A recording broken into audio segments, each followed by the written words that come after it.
कर दिया कैंची से हमला। सीलमपुर में जायदाद के झगड़े के बाद भाइयों में विवाद, एक भाई गिरफ्तार, दूसरा अस्पताल में।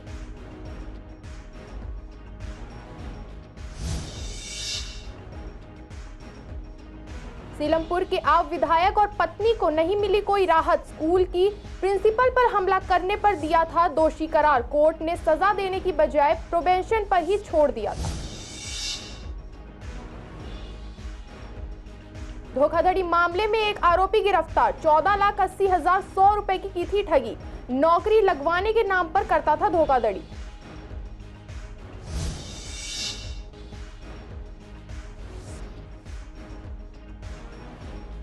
कृष्णनगर मार्केट में देखने को मिली त्योहार की रौनक। महिलाएं कर रही हैं खूब खरीदारी। उमड़ती भीड़ को देख दुकानदार भी हैं खुश।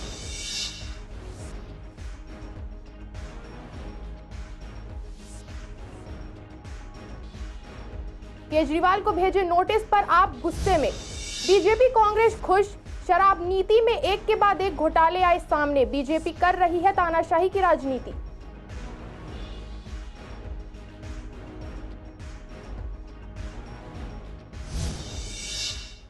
नमस्कार, स्वागत है आपका पूर्वी दिल्ली खास में। कुछ खास खबरों के साथ करते हैं बुलेटिन की शुरुआत। दिल्ली में न्यू सीलमपुर इलाके में एक युवक पर कैंची से हमला कर दिया गया। आरोपी उसका भाई बताया जा रहा है।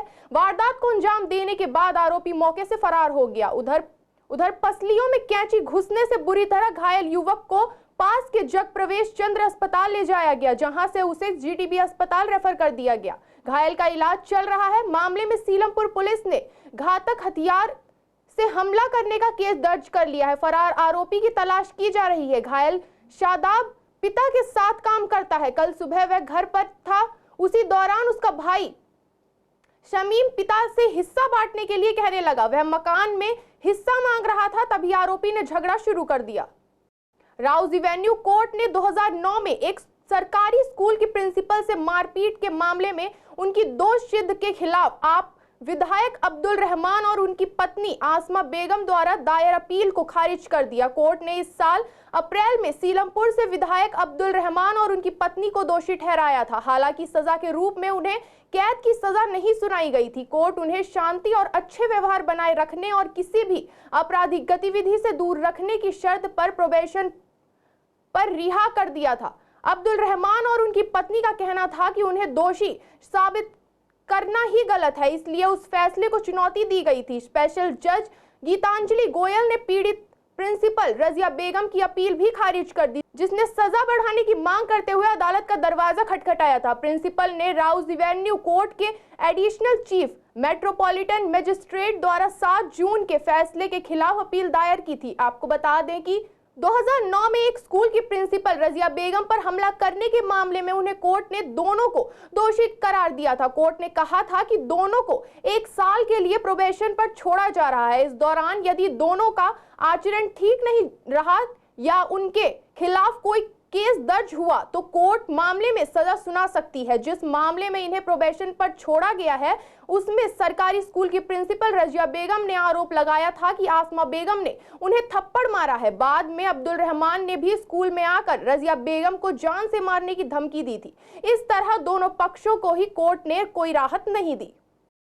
उत्तर पूर्वी दिल्ली के ज्योति नगर पुलिस ने एक आरोपी को गिरफ्तार किया है। धोखाधड़ी मामले में इसने 14,80,100 रुपए की ठगी की थी। वह अधिकारी बनकर वारदात को अंजाम दिया करता था। इसके पास से फर्जी पहचान पत्र, मोबाइल फोन और कई दस्तावेज भी बरामद हुए हैं। नौकरी लगवाने के नाम पर धोखाधड़ी किया करता था। पुलिस ने ट्रैप लगाकर इस आरोपी को धर दबोच लिया।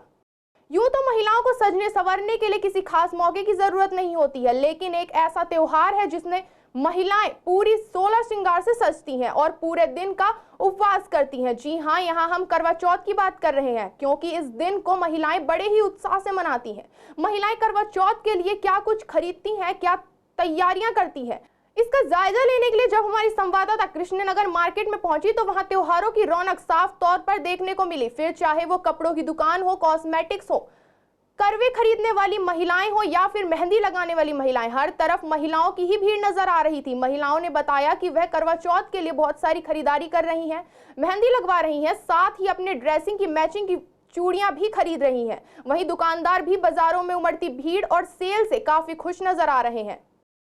सेम ही है, कोई मतलब चेंज नहीं है, सेम रेट है। बहुत होता है सब कुछ, शॉपिंग भी करनी है, मेहंदी भी लगवानी है, रेडी भी होना है, सब चीज़ों का। ऑब्वियसली बहुत एक्साइटमेंट है। हमारी अपनी शॉप है इधर कृष्णा नगर में ही, और एक्साइटमेंट तो आप देख ही सकते हैं, शाम को पता चलेगी लाल क्वार्टर में एक्साइटमेंट कितनी होती है। ये तो एसेंशियल्स है ना करवा चौथ के, वही ले रहे हैं हम। ये करवा चौथ की थाली है, बढ़िया बढ़िया फैंसी फैंसी, बहुत सारे दीवे भी हैं, दिवाली का आइटम है नए नए। हाँ रिजनेबल है, मतलब आपने आओ देखो पसंद करो, बढ़िया बढ़िया वैरायटी है। उसी के लिए शॉपिंग करने आए हैं और हम अपनी सारी साड़ियाँ वगैरह यहीं से लेते हैं। रेट्स रीजनेबल होते हैं यहाँ के, और चांदनी चौक के रेट्स में मुश्किल से कुछ 50 रुपीज़ का आइडियली फ़र्क होता होगा, या ऑलमोस्ट उतने का ही वैसा ही रेट होता है। बहुत अच्छी है, रौनक तो बहुत ज़्यादा भीड़ भाड़ है। आज तो मेहंदी भी लग रही है, जगह जगह टेंट लगे हुए हैं, बहुत ज़्यादा होता है। एक मतलब ये एक लौता फेस्टिवल है जिस पे लेडीज़ सोचते हैं मुझे ये लेना है ये लेना है, सो दैट वो काफ़ी खर्चा कराती हैं हस्बैंड का। पहले से होती है, हाँ तैयारी करके रखते हैं पहले से। तो इस वक्त बाजार के अंदर बहुत अच्छी भीड़ है, बहुत अच्छी खरीदारी हो रही है, कोई भी ऐसा नहीं है कि वहाँ पे कोई परेशानी हो रही है। अब जैसे कि एक इसके बीच में एक घटना घटी है केरल के अंदर परसों, जो 3 बम ब्लास्ट हुए हैं, तो हमारे जो SHO साहब हैं बहुत ही सक्रिय हैं यहाँ पे, पुलिस की मौजूदगी पूरी दिखाई दे रही है। हमने यहाँ पे गार्ड नियुक्त कर दिए गए हैं, PS सिस्टम लगा दिया गया है, सुरक्षा का पूरा इंतजाम किया गया है। तो उस सुरक्षा के अंदर लेडीज़ और बच्चे जो हैं बहुत अच्छे से खरीदारी कर पा रहे हैं। करवा चौथ की तैयारी चल रही है सारी मार्केट में, और सब लोग मेहंदी में बिजी हैं। इतना टाइम इसलिए निकालते हैं हम मेहंदी के लिए बस। अभी तो ठीक है, आज शाम से हाई हो जाएगा, आज शाम से 500 रुपये एक हाथ, इसी तरीके से लेंगे ये लोग। करवा चौथ में बहुत अच्छा लग रहा है जी, जो भी क्लाइंट आ रहा है, हमारा ग्राहक आ रहा है, मतलब सबके खुश करके मेहंदी लगा रहे हैं, खुश भेज रहे हैं सबको।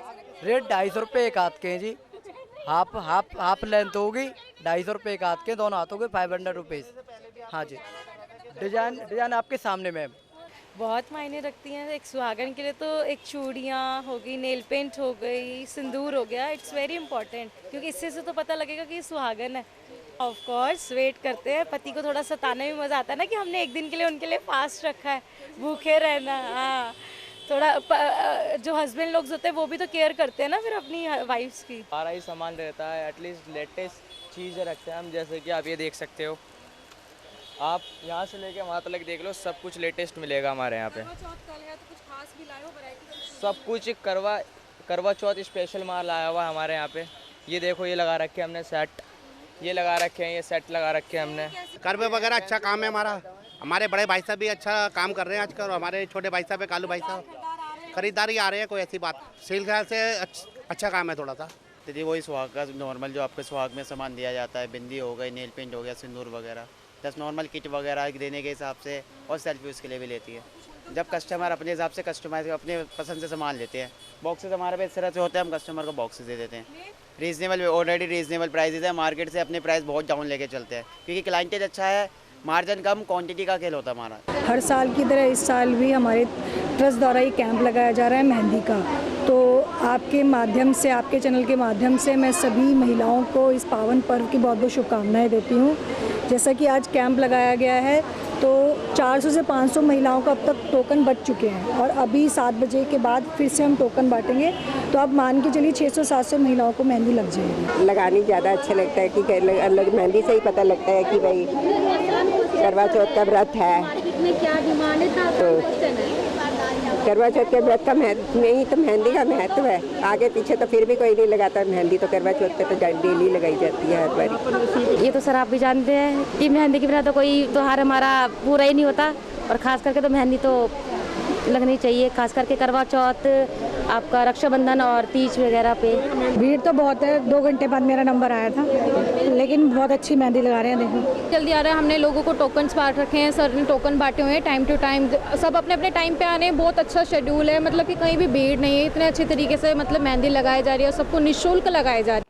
दिल्ली की शराब नीति में हुए घोटाले से जुड़े मामले में अब ईडी ने सीएम अरविंद केजरीवाल को नोटिस भेजा है। प्रवर्तन निदेशालय ने सीएम को 2 नवंबर को पूछताछ के लिए बुलाया है। इससे पहले मुख्यमंत्री को सीबीआई अप्रैल महीने में पूछताछ के लिए बुला चुकी है। इससे लेकर पूर्वी दिल्ली में हमने बीजेपी, कांग्रेस और आम आदमी पार्टी के नेताओं से बात की। कांग्रेस का कहना था कि जहां ये शराब नीति में एक के बाद एक घोटाले सामने आ रहे हैं, उसे देखते हुए जांच होनी चाहिए। वहीं बीजेपी का आरोप था कि आम आदमी पार्टी ने शराब नीति में घोटाला किया है, जो एक एक करके सामने आ रहा है। तो आम आदमी पार्टी के नेता का कहना था कि बीजेपी तानाशाही की राजनीति कर रही है।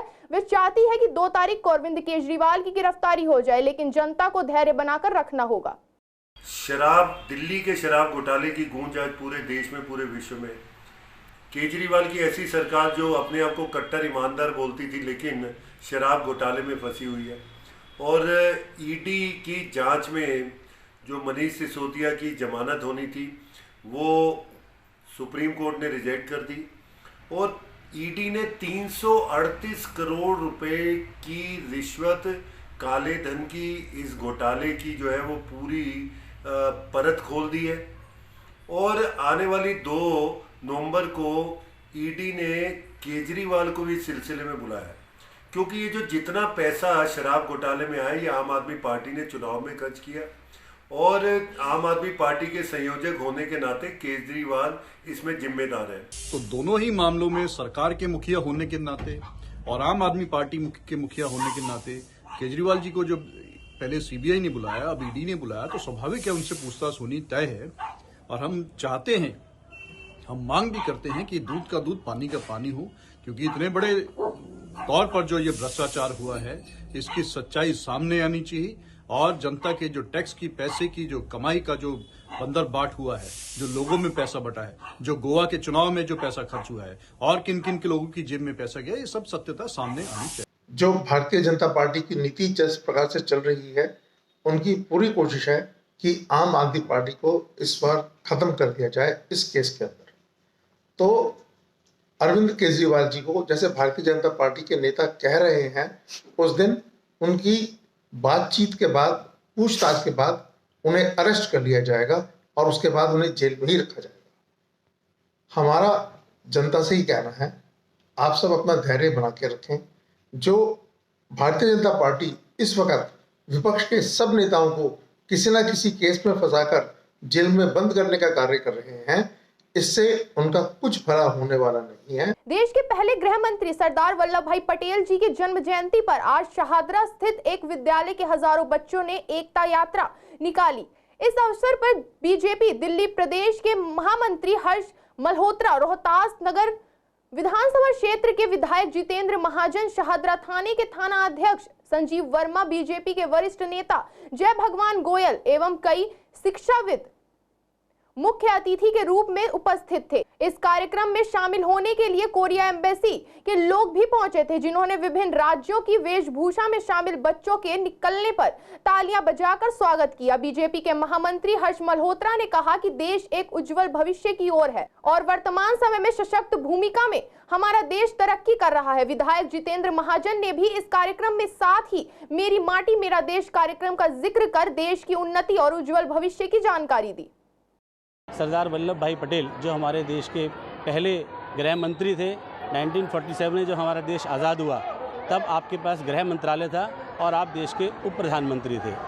जब अंग्रेज़ यहाँ से गए तो वो आज़ाद तो हमको कर गए, लेकिन जो सामंती राज था और हमारा देश छोटी छोटी रियासतों में लगभग 280 से भी ज़्यादा रियासतें थी, जो उसमें हमारा देश बटा हुआ था। सरदार पटेल जी ने एक बहुत बड़ा महत्वपूर्ण काम ये किया, उन सभी रियासतों को एक किया, तभी हमारा ये भारत इतना विशाल देश बन पाया। और जो इतने सारे राज्य जो अब सब अपनी अपनी ढपली अलग बजाते थे, अलग अलग रियासतें थी, सब राजाओं को बुलाया और उनको समझाया और उनको एकत्र किया।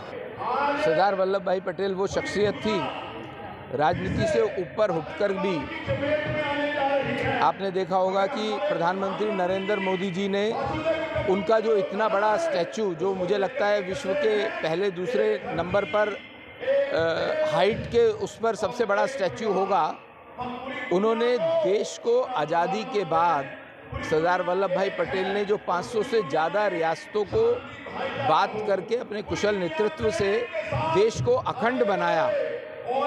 इस कारण से आज सरदार वल्लभ भाई पटेल एकता का प्रतीक हो गए। नंदनगरी इलाके में वाल्मीकि जयंती पर निकाली गई शोभा यात्रा में शामिल युवकों की पिटाई करने वाले 2 युवक को पुलिस ने गिरफ्तार कर लिया है। आरोपी की पहचान नर हसन और शकीरा के रूप में हुई। पुलिस बाकी आरोपियों की पहचान करने का प्रयास कर रही। दोनों युवक सुंदर नगरी में रहते हैं और दुकान पर सहायक का भी काम करते हैं। फिलहाल पुलिस इन दोनों आरोपियों से पूछताछ कर रही है। मयूर विहार थाना पुलिस ने एक स्नैचर को गिरफ्तार किया है। बताया गया है कि पुलिस की एक टीम क्षेत्र में गश्त कर रही थी। जब team central park 32 block Trilokpuri पहुंची तो सेंट्रल पार्क 32 ब्लॉक त्रिलोकपुरी के पास एक संदिग्ध व्यक्ति पाया गया। टीम जब संदिग्ध व्यक्ति के पास पहुंची तो वह भागने लगा। हालांकि टीम ने तेजी से कार्यवाही की और उस व्यक्ति को पकड़ लिया। तलाशी लेने पर उसके पास से 4 मोबाइल फोन बरामद हुए। पूछताछ करने पर पकड़े गए व्यक्ति ने बताया कि उसका नाम दानिश है। जांच करने पर पता चला कि चारों मोबाइल फोन मयूर विहार थाना के विभिन्न इलाकों से चोरी किए गए थे। इन सभी मामलों की एफआईआर दर्ज है। एमसीडी ने प्रस्ताव किया है कि किसी भी धार्मिक स्थल के 150 मीटर के दायरे में कोई मीट शॉप नहीं होगी।